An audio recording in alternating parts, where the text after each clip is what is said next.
अब हजुरले चाहिँ विभिन्न फेजमा चाहिँ म यस्तो यस्तो गरिरहेको थिएँ भन्नुभएको थियो। अब अलिकति सुन्दाखेरि अचम्म पनि लाग्छ होइन, जुन चाहिँ सानैबाट चाहिँ अध्यात्ममा समाजसेवामा लाग्नु भएको थियो। सो अहिले अब रिसेन्टली रिटायर भइसकेपछि यत्रो 31 वर्षसम्म एउटा काइन्ड अफ एउटा टाइममा जस्तो 9 to 5 को जब हुन्छ होला, त्यसपछि एउटा काम हुन्छ होला।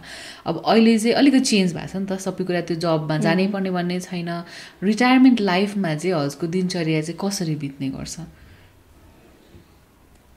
अहिलेको दिनचर्या भन्दा अगाडि करियर जब यो चाहिँ सरकारी जागिरमा आए नि 53 सालमा उतातिर हुलाक सेवातिर एन्ट्री भयो। अनि रेगुलरली अब बिहान उठेपछि अनि नुहाइधुवाइ खानपिन अनि अफिस जाने अनि बेलुका आउने स्टडी गर्ने। अनि त्यस पछाडि अनि अब 54 सालमा महिला विकास अधिकृतमा एन्ट्री भएपछि चाहिँ 4वटा अफिस हेर्नु पर्थ्यो।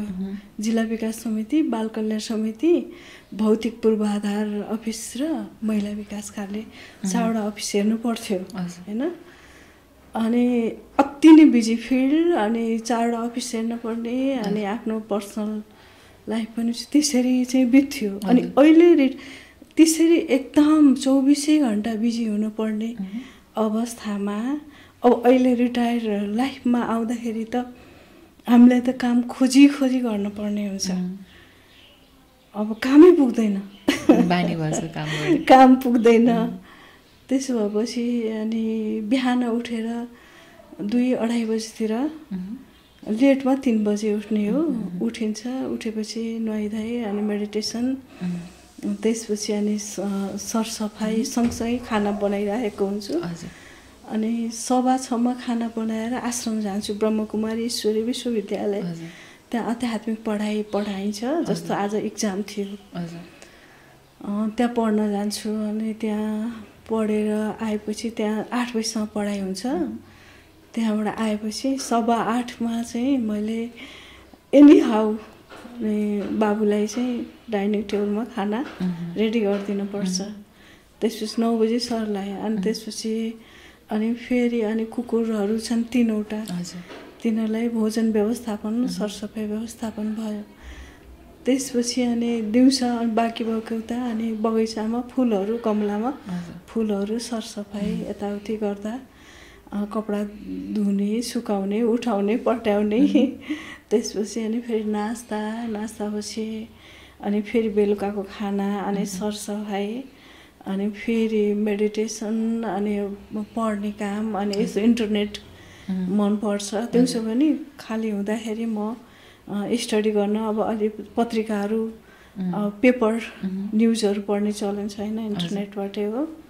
त्यसरी कहाँ के कथा के भइरहेछ भने हेर्छु, त्यो अनुसारको आफ्नो रेस्पोन्स कहीँ कतै केही आफूले गर्न मिल्ने छैन त्यहाँ पनि सुझावहरू तुरुन्तै सम्बन्धित ठाउँमा दिने कामहरू हुन्छ, सौर्यात्मक कामहरू हुन्छ। यसरी नै बितिरहेको छ।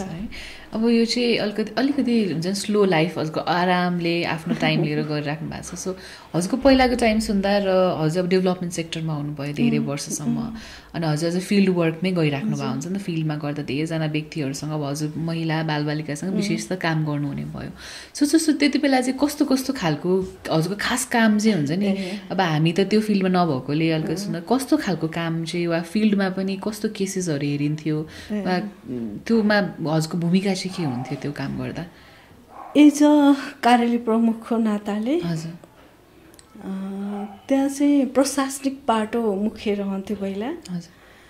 दोस्रोमा चाहिँ अनि एउटा चाहिँ सामाजिक अभियन्ताको रूपमा, जस्तो इन्टरनेसनल इस्युजहरू, नेसनल इस्युजहरू, महिला बालबालिका, अपाङ्गता, दलित, ज्येष्ठ नागरिक, एकल महिला, लैङ्गिक तथा यौनिक अल्पसङ्ख्यक, पछाडि परेको वर्गको हकमा चाहिँ अन्तर्राष्ट्रिय राष्ट्रिय कानुन सवालहरूको विषयमा, सन्धि सम्झौताहरूको विषयमा स्टडी गर्ने, एडभोकेसी गर्ने, त्यसको कार्यान्वयन पक्षलाई आवाज उठाउने र आफ्नो तहबाट कार्यान्वयन गर्नुपर्ने चाहिँ गर्ने, त्यो मुख्य काम हुन्थ्यो।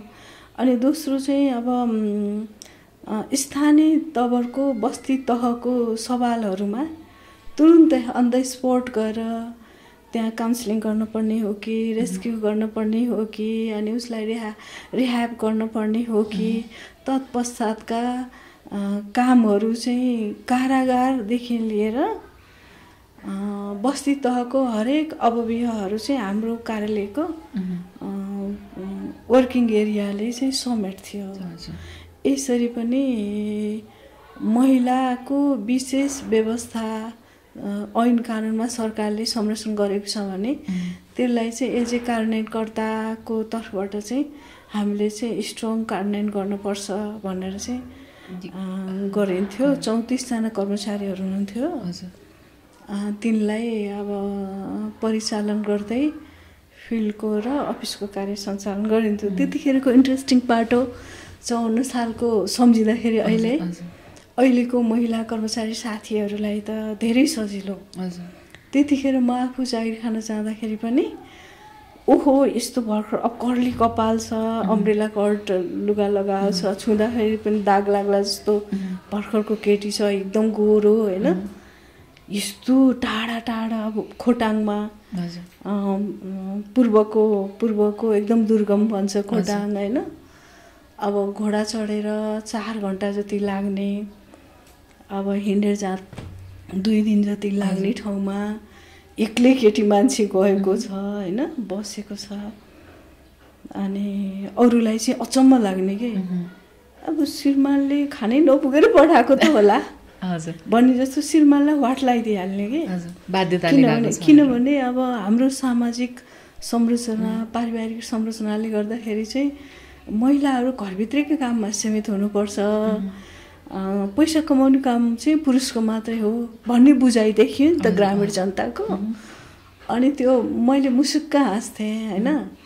म फलानुको श्रीमती फलानुको छोरी भएर भएन नि त म को हो त, म त कोही हुनु पर्यो नि त। अहिले त म त हाकिम छु नि त, कार्यालय प्रमुख छु नि त, यो हो मेरो पहिचान भन्दाखेरि ओहो मेरो छोरीलाई पनि मेरो बुहारीलाई पनि मेरो बहिनीलाई पनि तपाईँ जस्तै बनाउनु पाए हुन्थ्यो भनेपछि एज अ रोल मोडलको रूपमा महिला विकास अधिकृतको पदलाई हेर्थ्यो के।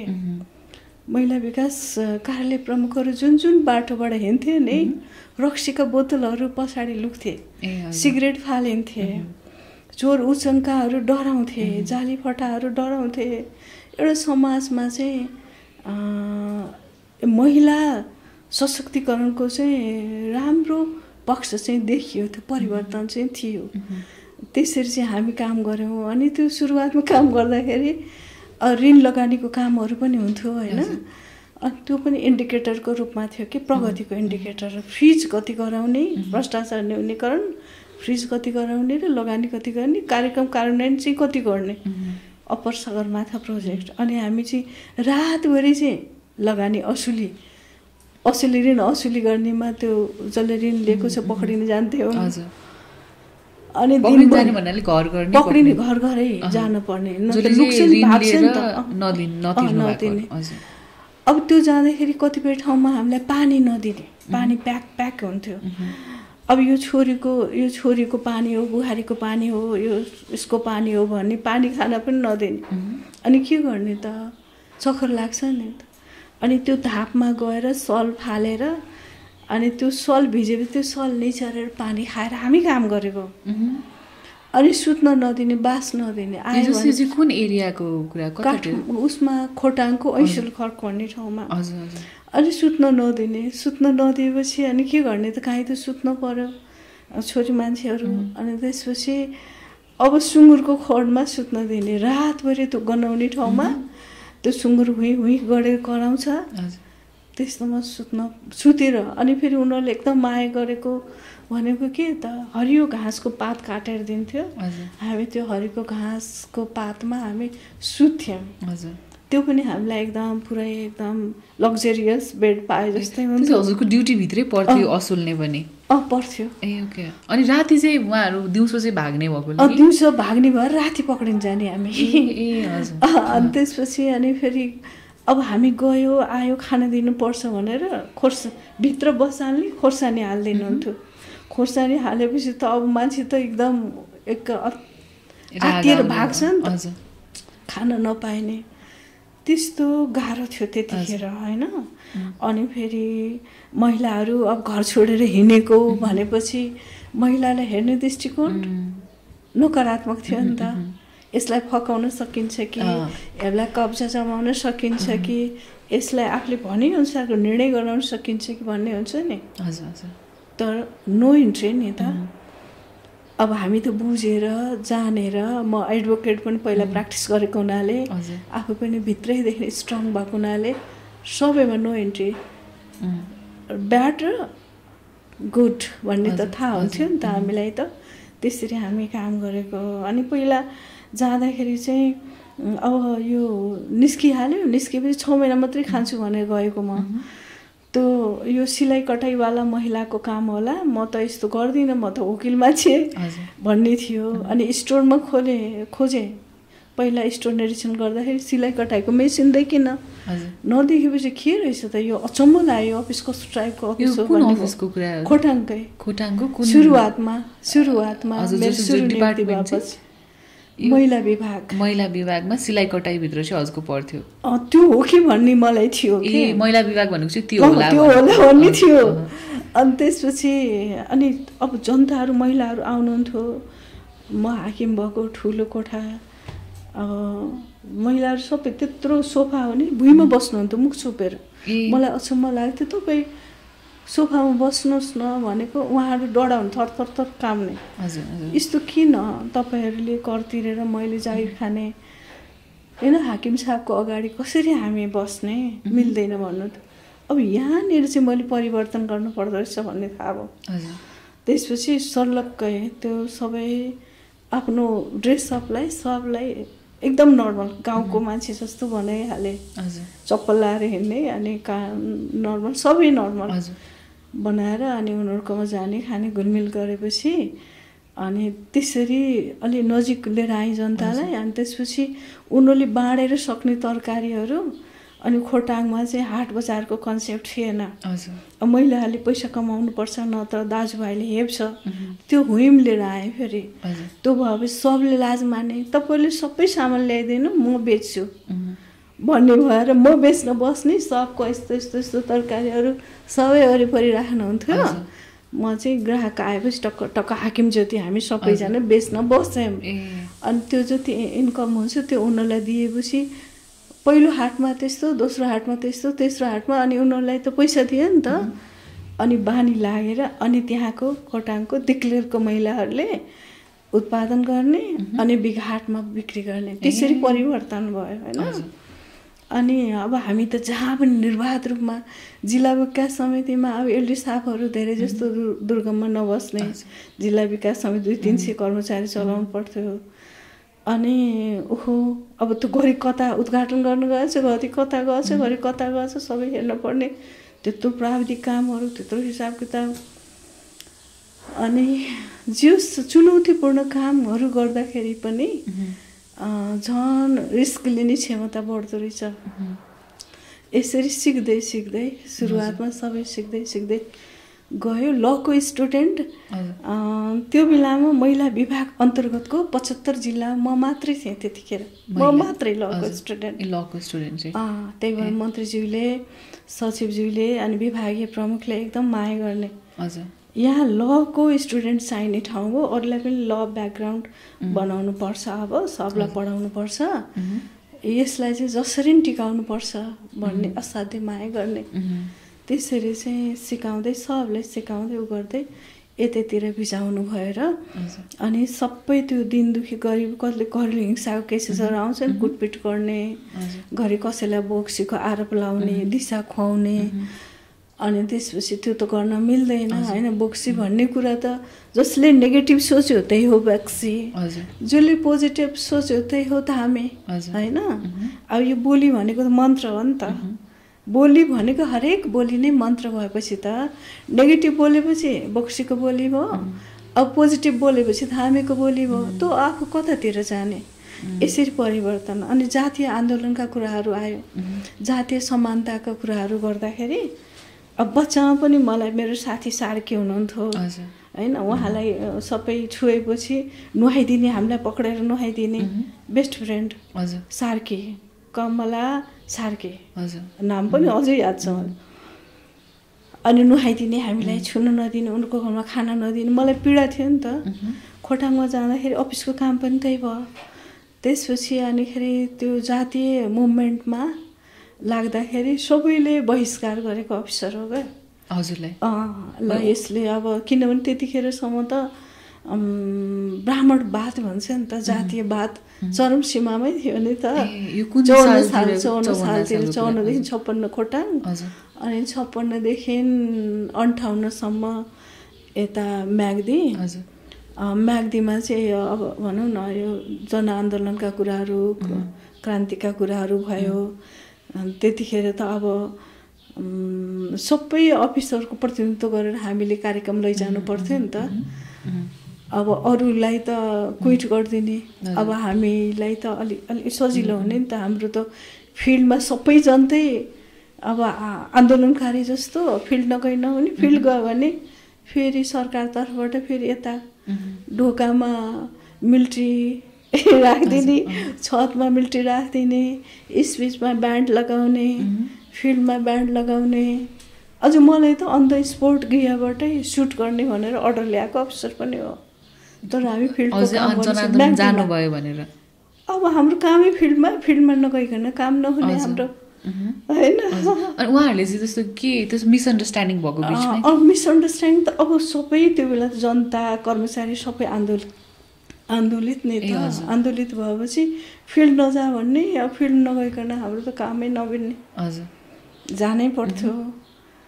यसरी पनि चुनौतीपूर्ण कामहरू म्याग्दीमा बस्दाखेरि पनि गरियो। कुनै दिन पनि एक दिन बम पड्केन भने आज के हो भन्ने जस्तो लाग्थ्यो। सधैँ खाटमुनि सुतेको, ए बाबु क्षितिज बाबु छोरीलाई लिएर जाँदै नि हामी कहिल्यै सुतेनौँ। परिवारसँगै जानुहुन्थ्यो फिल्डमा, मतलब पोस्टिङमा हुँदाखेरि? बच्चाबच्चीहरूलाई लिएर जान्थ्यो बेला बेलामा। त्यस्तै चुनौतीपूर्ण काम, अरूलाई लाग्ने गोली हामीलाई पनि त लाग्न सक्थ्यो होइन। तर महिला भएको नाताले हामीले कुनै कुरामा पनि पछाडि हट्नुहुन्न भनेर हामी चाहिँ काम गऱ्यौँ नि त। अब त्यो सिङ्गा भन्ने गाउँपालिकामा जाँदाखेरि त अझ टाउको सङ्कलन नै, सबै हामीलाई काहीँ बास नदिँदाखेरि एक ठाउँमा गएर बास बस्दाखेरि वृद्ध महिलाले बच्चा देखेर हामी दुईजना देखेर बास दिँदाखेरि अब बन्दुकले ढोका खोलेर आउनुभयो। आउँदाखेरि त सबै त्यो सिरक निकाल्दा अरू नै सबले सपोर्ट गर्यो नि त। लास्टमा म नजिक आउँदाखेरि कोही पनि रहन्छ, यो हाकिम त कहाँ गएछ यसलाई पक्रिनै नसक्ने भनेर मेरो पालोमा आउँदाखेरि चाहिँ सिरक खोल्न मन लागेन। यो चाहिँ कसले गरिरहेको थियो? अब यो जनआन्दोलित पक्षले चाहिँ तपाईलाई खोज्दै आउनु भयो। अब हाकिमलाई त खोज अभियान थियो नि त, टाउको धेरै अपहरणको कुराहरू पनि होइन, कर्मचारीहरूलाई चाहिँ धेरै दुःख पाएको पनि सुनेको थियौँ। अरू त्यतिखेर त्यसरी बस्नु भएको थियो? त्यसरी पनि हामी काम गऱ्यौँ, किन महिला भएर चाहिँ ब्याक हुनु नभने। त्यसपछि फेरि आयो स्याङ्जामा आयो। अब त्यहाँ अब धेरै कुरा, अब जस्तो म अब स्याङ्जामा काम गर्दाखेरि 36% के अरे 24% ब्याज विरोधी जिम्वाल मुखियाले प्रथाको बेठ बेगारी भन्छ कि निःशुल्क गाउँलेले काम गरिदिनु पर्ने। अनि जुन केटी मनपर्छ त्यो केटीलाई कालमा हालेर लिएर गएपछि उसकै भयो होइन, त्यो गाउँको मुखियाले। त्यस्तो प्रथाको विरुद्धमा अनि त्यसपछि भ्रष्टाचार न्यूनीकरण अभियान भयो। अनि त्यस पछाडि बाटो, बिजुली, पानी, स्कुल, स्वास्थ्य चौकीको लागि एडभोकेसी गर्ने। मेरो आफ्नै गाउँमा पनि 6वटा कुरा सबै पुरा गरेर म हिँडेको। बाटो, बिजुली, पानी, उपस्वास्थ्य चौकी अनि महिलाको सामुदायिक भवन र 36% 24% ब्याज एन्ड महिला विकास सहकारी संस्था राखेपछि अनि यसरी 6-7वटा इन्डिकेटरमा कम्प्लिट गरेर हिँडेको। एउटा महिलाले या एउटा व्यक्तिले चाह्यो भने पनि घरदेखि लिएर समाजै परिवर्तन गर्न सक्छ भने प्रत्येक व्यक्तिले मेरो घर र मेरो समाज परिवर्तन गर्छु, गाउँ परिवर्तन गर्छु भने त्यस्तो आफै भनिहाल्छ नि। यहाँ टाढा जानै परेन नि। त्यही भएर अप्टिमम लेभलबाट चाहे चाहिँ जागिर खाए पनि, चाहे राजनीति गरे पनि, चाहे सामाजिक अभियन्ता भए पनि आफ्नो क्षेत्रबाट चाहिँ म्याक्सिमम लेभलबाट काम गरे पनि हुन्छ। अब हाम्रो त महिलाहरू हिंसा प्रभावित महिलाहरू आउनुहुन्थ्यो, रातभरि सुत्न नपाएन। अब सुर्खेतमा गएपछि त अझ कस्तो थियो भने अब मैले जहाँ जहाँ रिस्की ठाउँ थियो त्यही त्यही म्यानेजमेन्टले परिचालन गर्थ्यो क्या। जहाँ चाहिँ कर्मचारीहरू एकदम फाइट हुने नमिल्ने, एकदम अफिस चलाउनु गाह्रो, अफिसको इमेजहरू ध्वस्त भएको, त्यस्तो त जुन जुन जिल्लामा गयो नि त्यही जिल्लामा चाहिँ छानेर पठाउने त्यस्तो। अनि त्यहाँ एउटा एउटा इस्युमा मलाई परिचालन गर्ने, अनि त्यो सबैमा आफू सफल भएर अब त्यहाँ चाहिँ जनताको बिचमा दिलमा बस्न सक्दाखेरि चाहिँ मलाई चाहिँ साँच्चै पुरस्कृत भएको महसुस हुन्थ्यो कि। अब उसमा गुल्मीमा त अझ एलडिओ डब्लुडिओ सिटिओ, डब्लुडिओ गएको ठाउँ एलडिओ र सिटिओलाई बोलाउँदैन थियो, किन भोइसै चाहिँ लेस हुन्थ्यो क्या। उहाँहरूको भोइस जनताले सुन्न पाए पनि नपाए पनि ठिकै छ भने जस्तो हुन्थ्यो कि। त्यही भएर अल्टरनेटिभ गरेर बोलाउँथ्यो कि, भनेपछि जनताको बिचमा कति बिजिया छ त होइन। अनि त्यसपछि अब त्यहाँ कस्तो कस्तो केस, वैदेशिक रोजगारीमा जाने महिलाहरूलाई हिंसा गरेको घटनाहरूमा हामीले क्यास ह्यान्डल गर्नु पर्थ्यो। अगेन्स्ट ड्रगका त्यो केसेसहरू युवा सर्कललाई हेर्नु पर्थ्यो। प्रहरीले समेत गुल्मीमा चाहिँ अब अराजक युवाहरूलाई उहाँहरूले ह्यान्डल गर्न सकेर बोलाउनुहुन्थ्यो हामीलाई। हामीले काउन्सिलिङ गरेपछि उहाँहरू जस ट्र्याकमा आएर आफ्नो दैनिक जीवनयापन गर्ने हुनुहुन्थ्यो होइन। त्यसरी पनि अनि त्यसपछि अब गुल्मीमा त कस्तो भने इभन सरकारी ड्रेस महिलाहरूले कोट र प्यान्ट लाउने भन्ने निर्णयमा पनि ब्युरोक्राट्सहरूकै बिचमा पनि दुई मत रह्यो कि होइन, साडी लाउँदाखेरि महिलाहरू भलादमी देखिन्छ भन्ने कुराहरू आयो कि भर्सन कि। अब प्यान्ट लाउने महिलाहरू चाहिँ क्यारेक्टरलेस हो त, यो त हाम्रो महिलाहरूलाई चाहिँ वाट लगाएको हो, यस्तो ड्रेसमा चाहिँ चरित्र निर्धारण हुँदैन भन्ने कुरा हाम्रो एउटा केस थियो भने एकजना बुहारीलाई चाहिँ प्यान्ट लाएको आधारमै जलाउने प्रयास भएछ त्यहाँ गुल्मीमा। त्यसपछि त अब हामीले त झन् कति सालतिरको कुरा होला यो चाहिँ? यो चाहिँ म 65मा त्यहाँ सरुवा भएँ, त्यस्तै 71-72तिरको कुरा हो होइन। ए हजुर, भनेपछि त्यो त धेरै पहिलाको कुरा पनि होइन, भनेपछि अहिले त 10 वर्ष जस्तो अगाडिको कुरा मात्रै। अनि त्यसपछि त ड्रेस महिलालाई त आफूले मन परेको ड्रेस लाउने अधिकार पनि छैन, इभन अहिलेसम्म छैन। जस्तो व्हाइट ड्रेस लायो भने के भन्छ त, श्रीमान जीवित हुँदाहुँदै व्हाइट ड्रेस लायो, अब श्रीमानको आयु घट्छ, अब गतिलो खानपिन खान नदिएर उसलाई राम्रो टेक केयर नगरेर आयु घट्यो भन्ने हुँदैन होइन। अब व्हाइट ड्रेस लाएर त्यो पनि रङ हो, त्यहाँ पनि सेतो वस्त्र लाउने अधिकार र रातो वस्त्र वितरणको अभियान कार्यक्रमहरू स्याङ्जामा सञ्चालन गऱ्यौँ हामीले होइन। अब त्यहाँ त मलाई थुकेकै एकजना नाम कर्मचारीको नाम नभनौँ, नगरपालिका कर्मचारी थुक्क हाकिम, यस्तो पनि हाकिम हुन्छ भनेर पुरा रक्सी खाएर परिचालन गरेछ। यति थुक्यो, म त मिटिङमा जाँदै थिएँ कार्यालय प्रमुखको, अनि यसो हेरी रक्सी खाएको।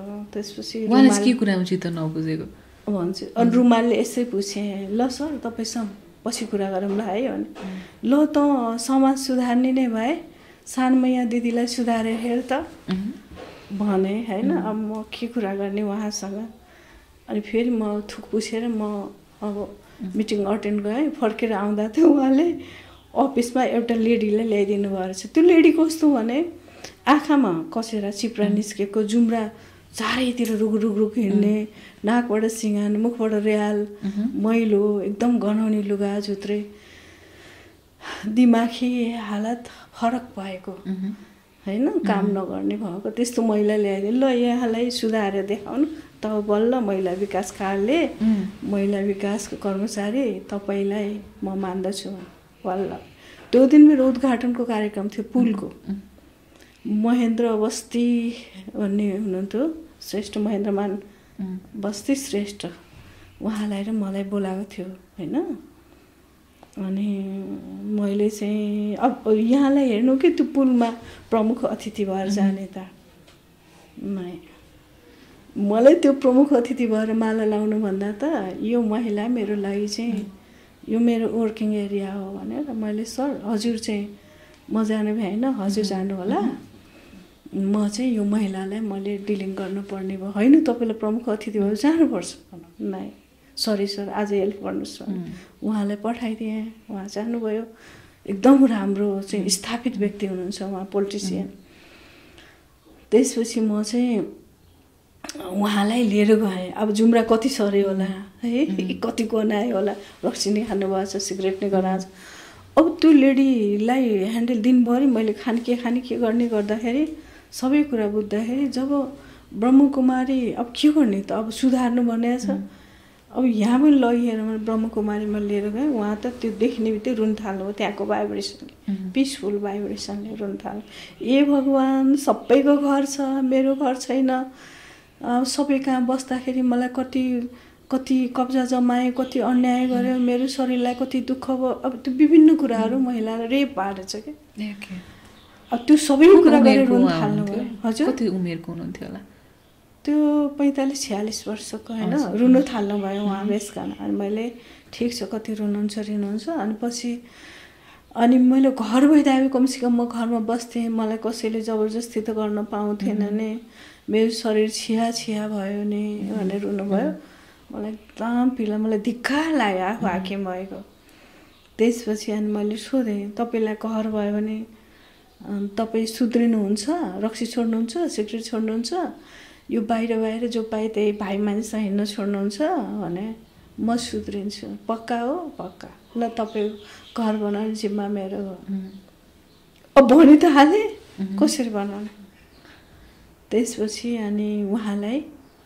मोबाइल घडी अब के हुन्छ देखि लिएर हार्डवेयरमा गएर ल मलाई यस्तो पर्यो ल सुरु गर्नु पर्यो उधार दिनु म तिर्ने भएँ भने उता जिल्ला विकास समितिमा पनि जस्ताहरू यताउतिको सपोर्टको लागि निर्णय गराइयो घर बनाउन सुरु गर्नु जब घर बन्यो घर बनिसकेपछि उहाँ अटोमेटिकल्ली कस्तो सुधार आयो भने अन्त साग लिने फलफुल लिने बेच्ने बजारमा बेचेको देख्न थालियो भनेपछि आर्थिक समुन्नति नै महिलाको चाहिँ मानसिक स्वास्थ्यको एउटा उपचार पनि रहेछ क्या यसरी चाहिँ त्यस्ता विभिन्न हिंसा प्रभावित महिलाहरूको कामहरू अब बलात्कार केसहरू धेरै हुने रातभरि अब राख्ने ठाउँ नभएर एकद्वार सङ्कट केन्द्र त हो नि काउन्सिलिङको लागि हामीले राख्ने हामी रातभरि उहाँलाई काउन्सिलिङ गर्ने सेवा गर्ने गर्थ्यौँ यो पनि साङ्जाको कुरा हो अनि त्यहाँ पनि कति केस होस्टाइल प्रायः जसो केस होस्टाइल हुने हाम्रो समस्या हुन्थ्यो त्यसपछि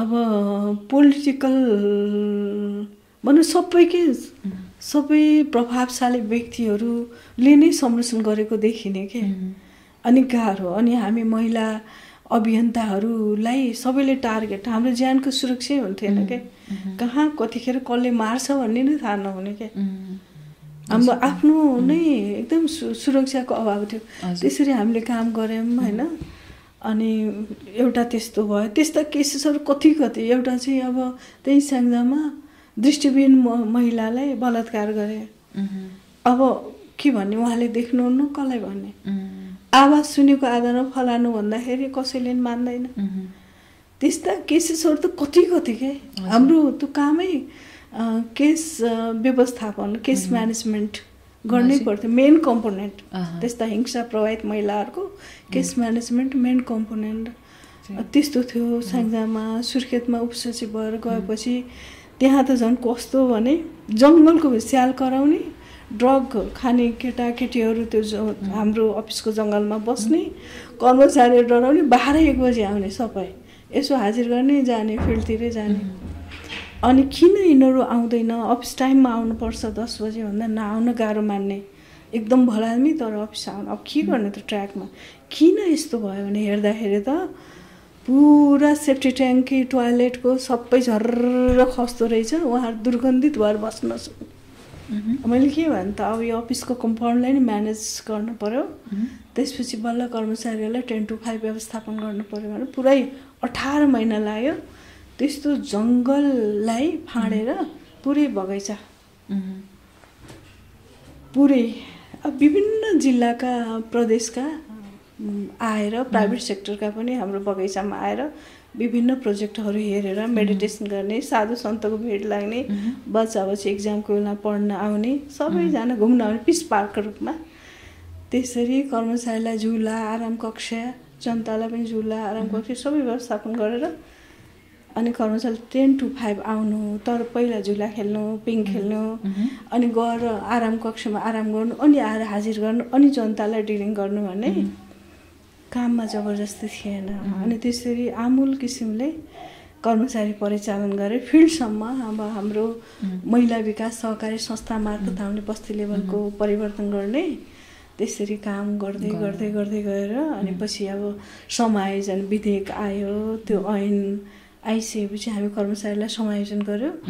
समायोजन गरेपछि 75 जिल्लाका महिला विकास कार्यालय समायोजन भयो स्थानीय तहमा, प्रदेशमा र सङ्घमा। तर अब पहिलाको जुन मेन थेमबाट काम हुन्थ्यो नि, मेन स्ट्रिमिङको पाटो थियो, अहिले स्थानीय तहले त्यो मेन स्ट्रिमिङको पाटोलाई क्याच गर्नलाई अझै धेरै टाइम लाग्छ। अनि प्रदेशले पनि अनि सङ्घले पनि गर्नलाई त्यही पहिलाको जस्तो परिवर्तन अहिले छैन। तथापि अब संहिता कार्यान्वयन गर्ने सिलसिलामा न्यायिक समिति छ, न्यायिक समिति अन्तर्गतको सामाजिक विकास महाशाखा शाखा स्थानीय तहमा छ, प्रदेशमा मन्त्रालयमा पनि सामाजिक विकास महाशाखाहरू छन्, अनि त्यसपछि उता यो सङ्घीय मन्त्रालयमा पनि छ।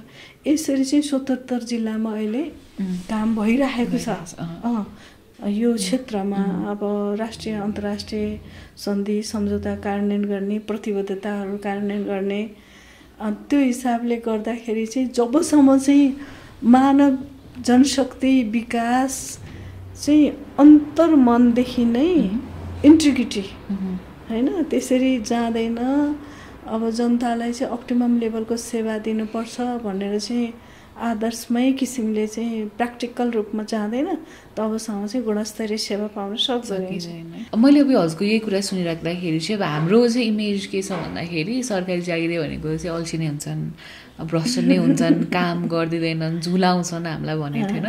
तर हजुरको कुरा सुन्दाखेरि त हो कि यति लाखौँ सरकारी जागिरमा काम गरिराख्नु भएको, पब्लिक सर्भिसमा काम गरिराख्नु भएको छ र उहाँहरूले पनि राम्रो काम चाहिँ गरिराख्नु भएको रहेछ, जुन चाहिँ हजुरको टिममा गाह्रो अप्ठ्यारो पनि थियो होइन।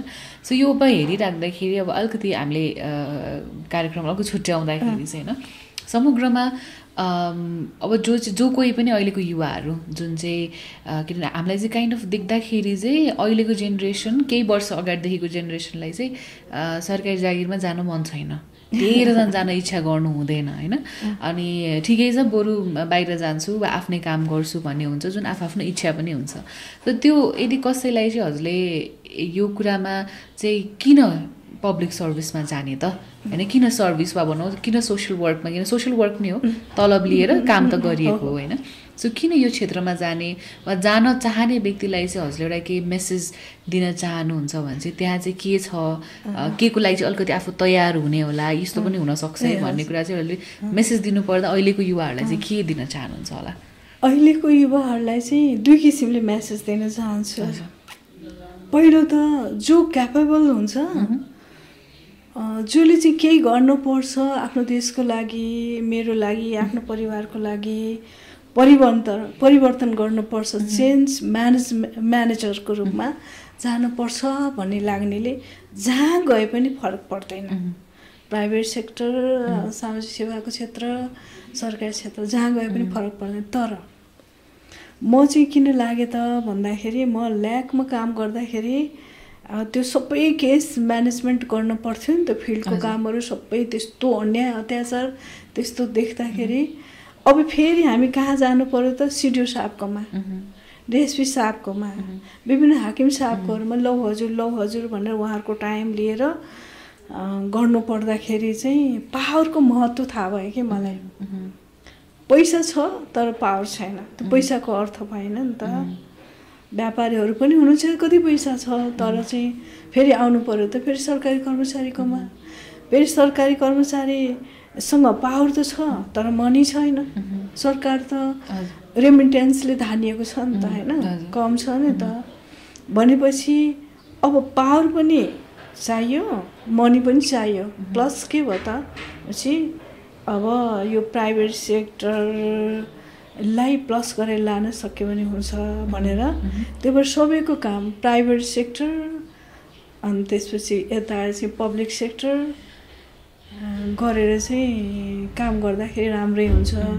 तर चाहिँ पावर चाहिँ चाहिन्छ। सरकारी सेवामा गयो भनेदेखि चाहिँ आफूले पोलिसी मेकिङमा काम गर्न पाइन्छ। अब अहिले जहाँ म सेवारत थिएँ त्यो पोलिसी मेकिङकै क्षेत्रमा हो। जस्तो चाहिँ बालबालिका सम्बन्धी विधेयक ल्यायो, दलित विधेयक भयो होइन, अनि त्यो अब भनौँ न अब ट्राफिकिङसँग सम्बन्धित भयो, दलित जनजातिसँग सम्बन्धित भयो, अनि विभिन्न जति पनि कार्यक्रम हुन्छ सबै पोलिसी मेकिङ भएपछि बल्ल कार्यक्रम बन्छ, प्रोग्राम बन्छ।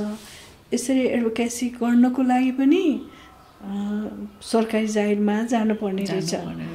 अनि महिलाहरूलाई अझ स्पेसल्ली, किनभने महिलाको स्थिति त अब जति पावरफुल इभन चाहिँ सम्मानित राष्ट्रपतिको पदमा पुग्नु भएको महिला पनि त विद्या भण्डारीज्यू पनि त उहाँलाई थुकै खान पनि वातावरण भयो नि त। जानकी मन्दिरमा जाँदाखेरि पहिला चाहिँ सम्मानीय राष्ट्रपति रामवरण यादवज्यू जाँदाखेरि भएन, तर विद्या भण्डारी जाँदाखेरि हुने भनेपछि त के हो त यो सबैभन्दा पावरफुल महिला हुँदा होइन। पावरफुल महिला भनेपछि महिला भएकै नाताले ठुलो पदमा बसेकोलाई पनि हिंसा छ, अनि सानो पदमा बसेकोलाई नि हिंसा छ, गृहिणी महिलालाई नि हिंसा छ। भनेपछि महिलाले त गर्भैदेखि नै हिंसा खप्दै आउनु परेको छ नि त। भेदभावपूर्ण पारिवारिक स्कुलिङ व्यवहार, हुर्काइ बढाइ सबै कुरा भएको हुनाले महिलाहरू त पब्लिक सर्भिसमा झन् जानुपर्छ। किन अहिले चाहिँ सार्थक सहभागिताको कुरा छ 33%, त्यही पनि कति हस्तक्षेप छ। महिलाले सार्थक सहभागिताको अनुभूति गराउन कम सकिरहेको अवस्था छ नि, किनभने घरको कार्यबोझ छ नि त, त्रिपक्षीय कार्यबोझ। अब जस्तो अब श्रीमान श्रीमती एउटै पदमै कार्यरत छ भने पनि त्यो श्रीमतीलाई बिहान उठेदेखिको आफ्नो व्यक्तिगत काम, अनि त्यसपछि खाना बनाउने, सरसफाइ गर्ने, अनि त्यसपछि आफ्नो अफिसको तयारी, अनि त्यसपछि त्यो सबलाई खुवाएर बल्ल अफिस जानु पर्यो।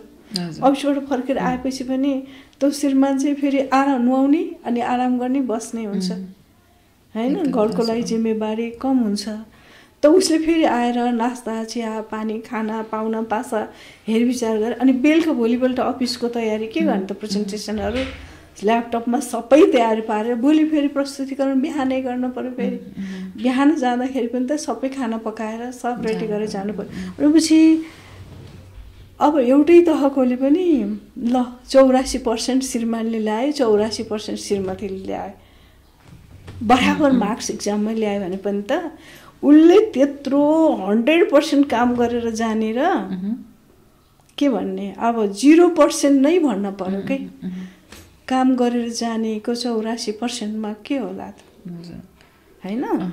त्यो फरक छ, अझै पनि फरक छ नि त। जस्तो चाहिँ मैले जागिर खाने भने मेरो मलाई पेट भरेन, मेरो मैले पाल्न आफूलाई सक्दैन, मलाई अरूले कसले पालिदिन्छ होइन। जस्तो चाहिँ जो कोहीले घरको मेम्बर जो कोहीले खायो भने पनि पहिलो त आफ्नो लागि हो नि त। अनि दोस्रो चाहिँ घर भनेको के हो त, साझा स्थल हो नि त। त्यहाँ बस्ने खाने सबै कुरा भएपछि घरको काम चाहिँ साझा काम भएको हुनाले सबैले गर्यो भने बराबर जिम्मेवारी उत्तरदायित्व र कार्यबोझ घट्छ महिलाको, न त भने घट्दैन। अनि त्यसको प्रहार कहाँ गएर जान्छ त, राष्ट्रिय स्तरको नेतृत्वमा गएर जान्छ होइन। महिला कमजोर भयो भने के हुन्छ त, घर कमजोर हुन्छ, घर कमजोर भयो भने समाज कमजोर भयो राष्ट्र अनि अन्तर्राष्ट्रिय। किन एउटा महिलाले नपढेको हुनाले अन्तर्राष्ट्रिय लेभलबाट मार्किङ गर्दाखेरि के भयो त, युनाइटेड नेसनबाट साक्षरता दर कम भयो, एउटा महिलाको हेल्थ रेट मातृ मृत्यु दर बढ्यो भने के भयो त, उता अब युनाइटेड नेसनले हाम्रो मार्क्स घटाउँछ।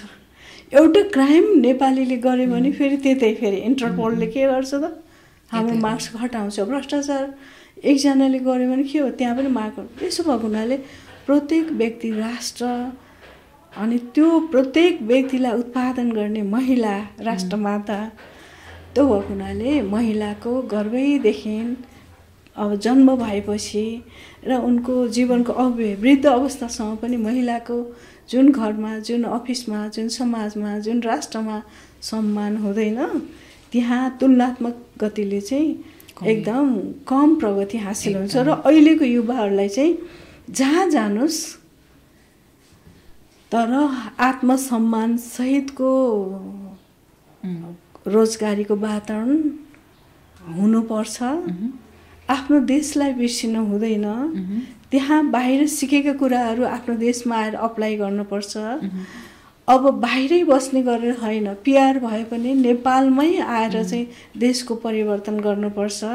किनभने यो देशको धरतीमा हामीले छिछि गऱ्यौँ, सुसु गऱ्यौँ, आछी गऱ्यौँ, थुक्यौँ, नाच्यौँ, गायौँ, खायौँ, सबै कुरा गरिसकेपछि यो जबसम्म यो देशको धरतीलाई सुन्दर हामीले बनाउँदैनौँ, सेवा गर्दैनौँ, यहाँको जनतालाई सेवा गर्दैनौँ, धरतीको ऋणबाट मुक्त हुन्न।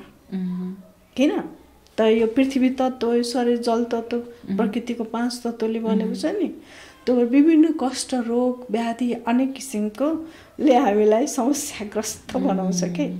यसरी युवाहरू जहाँ गए पनि आफ्नो देशलाई नबिर्सौँ, होइन, ब्याक टु होम हुनैपर्छ भन्ने अनुरोध। अनि बुवा आमाले कति दुःख गरेर पेटमा राखेको, जन्माएको, हुर्काएको, बढाएको, होइन, र अन्तिम अवस्थासम्म पनि छोराछोरीले के खान्छ, के गर्छ, छोराछोरीले दुःख पाउँछ कि भन्ने उनीहरूको दिमागमा त्यही मात्रै चलिरहेको हुन्छ अन्तिम श्वाससम्म पनि। भनेपछि अब अहिले नेपालमा के भएछ त भनेपछि गाउँको घर घर खाली हुँदैछ। गाउँ घरमा चाहिँ वृद्ध महिला बालबालिका मात्रै छन्। अब अर्थी उठाउने समेत मान्छे छैन, कमी हुँदै गएको छ। बाँदरले ढाकेको छ, बाघले ढाकेको छ, मृगले ढाकेको छ, सबै जङ्गली जनावरले कृषि उत्पादनहरू खाइरहेको अवस्था छ। बसाइसराईको समस्या, पेन्ट्रेनको समस्या छ, होइन। यसले गर्दाखेरि युवा वर्गमै चाहिँ देशको जिम्मेवारी रहन्छ। अहिले जति पनि जनआन्दोलनहरू, क्रान्तिहरू भए, जति पनि सत्ता परिवर्तनको कामहरू युवा बिना भएकै छैन। युवा भयो र त देशमा परिवर्तन आयो। अहिले चाहिँ सङ्घीयता आउनुमा 7 सालको जुन छ नि त क्रान्तिदेखि लिएर सबै पटकको क्रान्तिमा युवाहरूकै छ नि त परिवर्तन। अब यसरी युवाहरू जति सबै विदेश गएर बस्यो भने यहाँ त जसले जे गरे नि भयो, आवाज उठाउनु कसले? 2-4 जना युवाहरूको आवाज त यसै पनि दबिन्छ। त्यसो भएको हुनाले अब सरकारी जागिर महिलाहरूको लागि त धेरै राम्रो हो।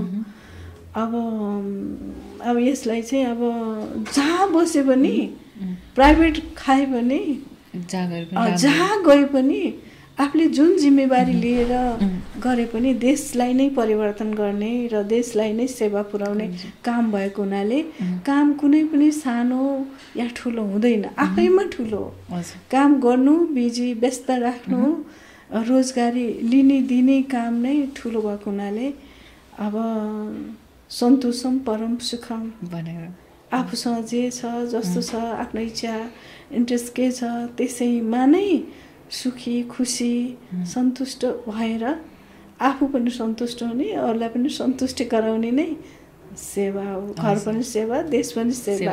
एकदमै हुन्छ नि। अझै पनि कुरा गर्न चाहिँ मन लागिरहेको, तर अब अझै हामी समयको पाबन्दीको कारणले पनि हामी छौँ। तर आज हामीले धेरै कुराहरू चाहिँ सुन्न पायौँ र एउटा डिफ्रेन्ट हुन्छ नि, एउटा अलग धारबाट पनि हेर्न पायौँ कि हाम्रो गभर्मेन्ट सेक्टरमा भएर पनि कतिसम्म गरिएको हुन्छ र महिला भएर हजुर एउटा आमा भएर, श्रीमती भएर एउटा आफै एउटा पनि सानै उमेरदेखि जुन हजुरको जर्नी थियो हामीले समग्रमा आज बुझ्न पायौँ।